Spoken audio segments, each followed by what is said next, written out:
The Indian Army has showcased a demo of how Indian air defense systems, including the Akash missile system, saved cities in Punjab from Pakistani missile and drone attacks. The Indian Army had also released a new video of Operation Sindoor. It shows how India fired missiles at terrorists in Pakistan and POK, and air defense systems like the Russian S-400 in action for the first time. The Army shared a bold message with the video: ruthless precision, raw power, fierce pride, impregnable wall of fire. Listen in to the reaction we've lined up for you.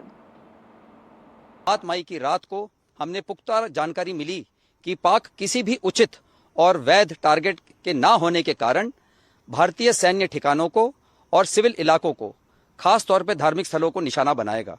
इसमें अमृतसर में स्थित golden temple सबसे अहम था। हमें अतिरिक्त जानकारी ये भी मिली कि गोल्डन टेम्पल के ऊपर वो भारी तादाद में ड्रोन और मिसाइल से हमला करेगा। इसीलिए हमने तुरंत आधुनिक, अतिरिक्त एवं उपयुक्त एयर डिफेंस को उपलब्ध कराया और रणनीति के अनुसार गोल्डन टेम्पल को चारों ओर से एयर डिफेंस की सुरक्षा दी गई। 8 मई की सुबह को अंधेरे में पाक ने अनुमान अनुसार ड्रोन और मिसाइल के जरिए से सभी सैन्य एवं सिविल ठिकानों पे और खास तौर पे गोल्डन टेम्पल पे भारी तादाद से ड्रोन का हमला किया।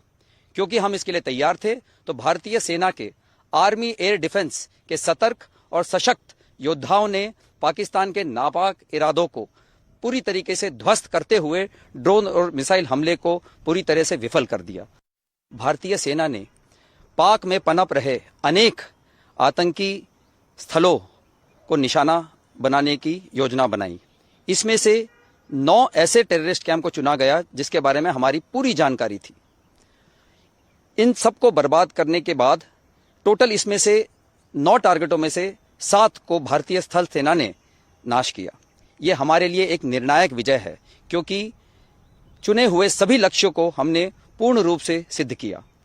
हमने केवल आतंकवादी और आतंकी ठिकानों को नाश किया, इसके अतिरिक्त किसी को कोई भी नुकसान नहीं पहुंचाया। इससे पाक सेना ने भी खुले तौर पर स्वीकार किया है। My colleague Shiv Arur has been tracking all the finer developments for us. He joins us live at the moment.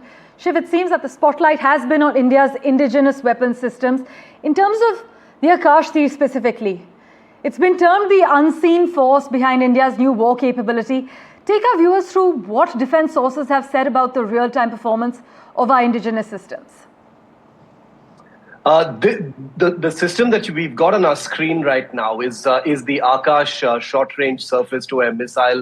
It's part of an integrated air defense system that has had its biggest Agni Pariksha during Operation Sindoor. And I can tell you that I'm not surprised even a little bit that the Army has felt the need to flaunt this system this morning, because this system, I'm hearing from my sources, has performed far greater than expected. There were multiple interceptions by the Akash surface-to-air missile system as part of the overall air defense grid that we saw perform so successfully across different layers of interception. Remember that Pakistan had sent in drones of various sizes, from small drones to very large drones.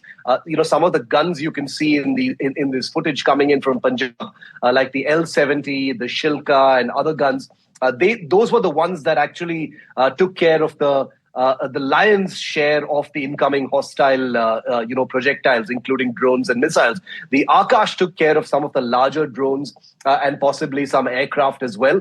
The Akash is part of India's integrated guided missile program, which has been on since the 1980s. And the Akash, it's a program that has seen some successes and failures. The Akash has had a long trajectory of development, but in the last 5 to 10 years, it has truly come into its own. Initially, the forces, the Army and the Air Force, which are its primary operators, were a little skeptical about its performance, its capabilities, in the face of comparable systems that were being imported from abroad. But I can tell you, in the last decade, the Akash has not only proven to be world-class in terms of its interception capabilities, but also something that India has now begun to export.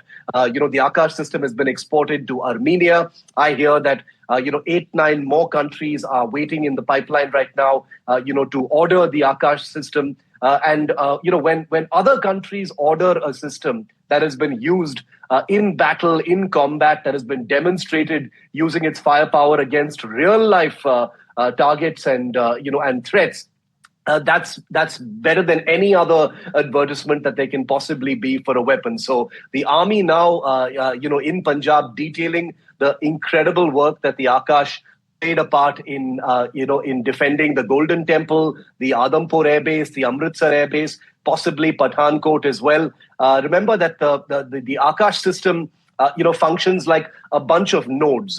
Think of it, like a necklace of nodes deployed across different places, where computerized targeting systems decide which one of those nodes will actually fire to optimally intercept targets. So the Jawans you see here, all part of the Indian Army's very, very meticulous and brave air defense, have just had their biggest combat experience with the Akash. So I think we're going to be hearing a lot more about this missile system in the days to come.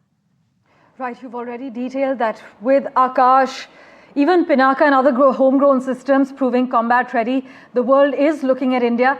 But Shiv, also if you could take us through the strategic message India is sending about self-reliance in defense, keeping in mind that the DRDO has often faced criticism for delays. Has Operation Sindoor also shifted that narrative, showing India's long bet investments in defense tech finally paying off?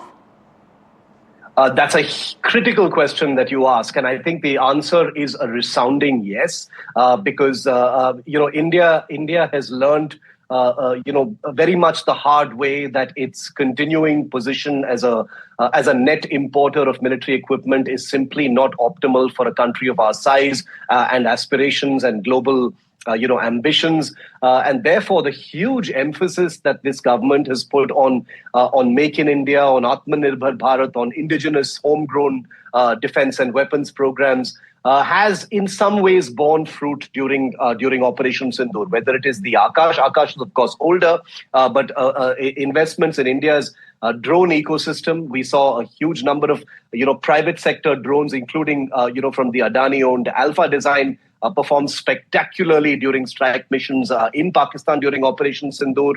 There are various upgrades of guns. There are many things that we don't see, Parmeshwar, including radars, sensors of the DRDO, which are not sort of frontline units. But I'm happy to see that in these pictures, we can see some sensors and radars, which do much of the heavy lifting in terms of actually tracking targets.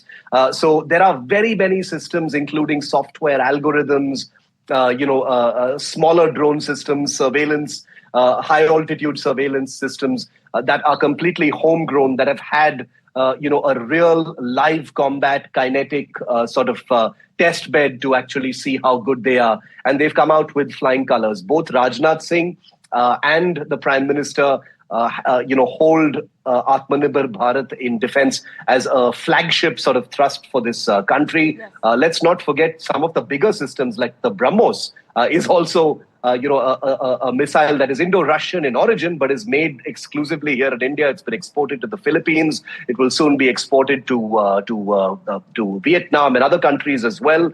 Armenia is a country that has received the Pinaka, since you mentioned it, and will be receiving other systems as well in the near future.